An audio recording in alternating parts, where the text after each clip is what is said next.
to a healthy mind. That's what it's about.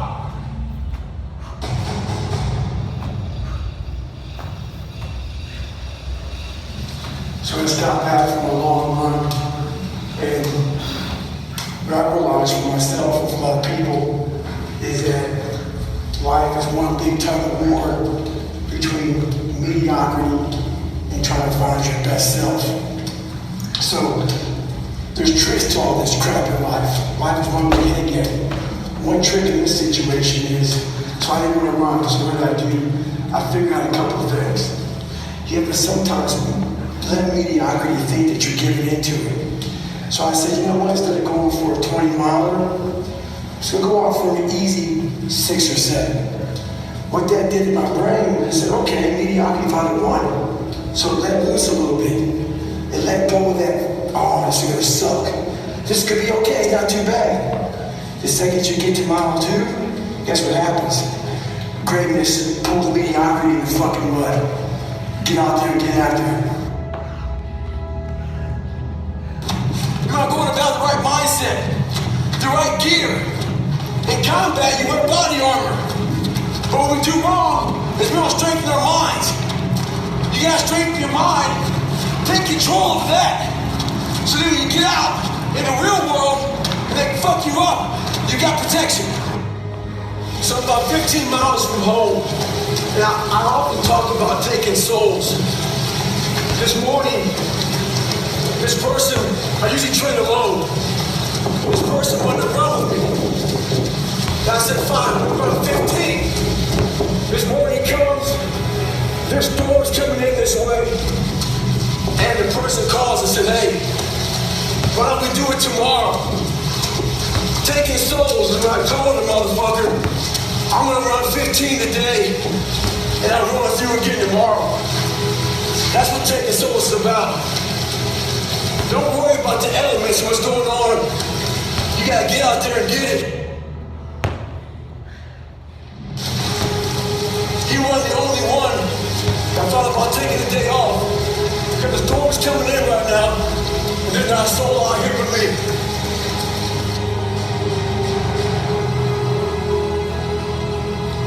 If you want to get better, do the shit that no one else wants to do. Do the shit that no one else is even thinking about doing.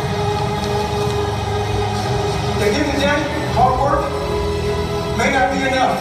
You still may fail. Just stay at it, go at it.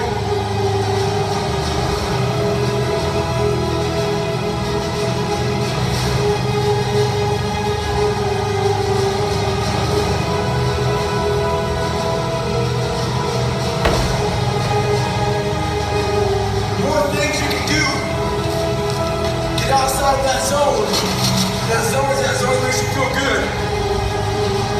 The stronger your mind's gonna get.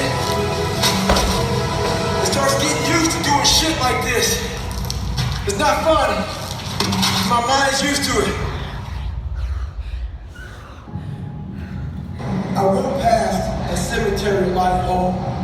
And I run past the cemetery, it saddens me because there's a lot of people there, not because they're dead, because of untapped potential. A lot of us die never tapping into our full potential.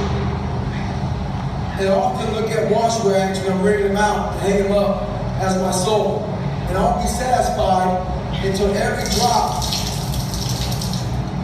of that wash rag, which is my soul, is completely wrung out. So in my life, I won't be satisfied until everything I have in me is completely out of me. And that's when I'll be satisfied. I'm not the best at anything. I'm not gifted. I'm just driven. I'm a guy that came from nothing. Anybody's capable of doing shit like this. Anybody. And I sat in that tub. She put the water on me. She called my mom up. And my mom was dating a doctor at the time. The doctor said, you need to get him to a hospital now. She came back in. All I want to do is call Chris Cosby on the phone to register your bad water so I can get him. So she said, take it to the doctor. I said, no, let me sit here and enjoy this pain. She said, what are you talking about? I said, you know, I need to go to the doctor, I realized that. But I never thought it was humanly possible to do what I did. I went 70 miles. And at 70 miles, I was dead. I was at 100%. What I thought was 100%. I went 31 more miles after being in the worst physical shape I've ever been in my life. And I sat in that tub and the bars hit me. It was the most amazing feeling of accomplishment.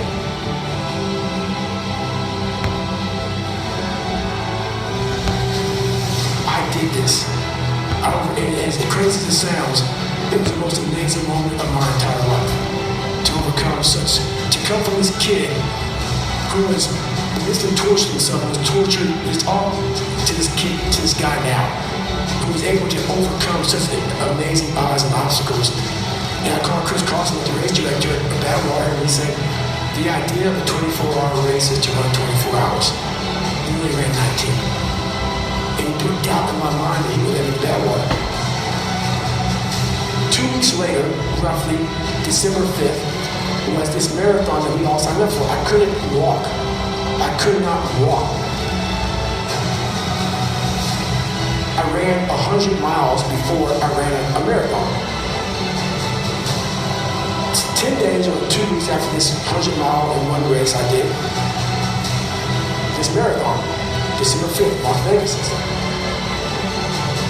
That bell went off, 2005, 14 days after, I broke myself off, and I qualified for the Boston Marathon at 3:08.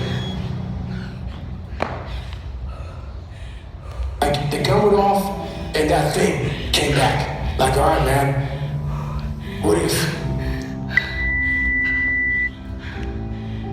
Then I went to the Hurt 100, racing Hawaii, 26,000 feet of climbing over 100 miles. Probably one of the top 5 hardest 100-mile races in the world. Out there and got through the race. Did it in 33 hours, was a 9th place finisher, and I qualified for Badwater, got in. I went on to lose weight and trained.